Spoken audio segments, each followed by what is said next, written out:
Good morning, good morning, good morning. This is your AI acronym individual giving you a verse a day. This is from Hosea chapter 5 verse 15. It's all about guilt. I will go back to my place until they admit that they are guilty. Then they will search for me. In their distress, they will eagerly look for me. Guilt can make you miserable. It can gnaw on your emotions and make you feel distant from God in Hosea chapter 5 verse 15.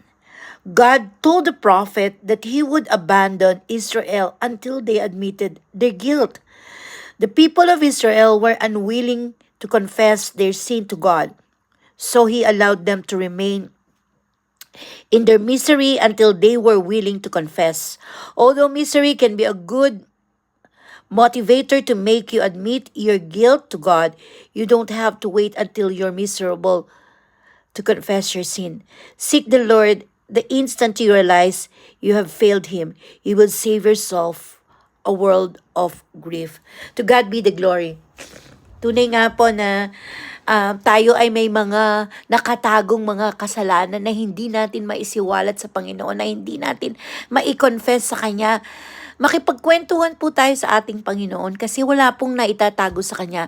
Bawat hibla ng ating mga buhok ay alam po ng ating Panginoon. So, huwag po nating hayaan munang malugmok tayo sa napakalaking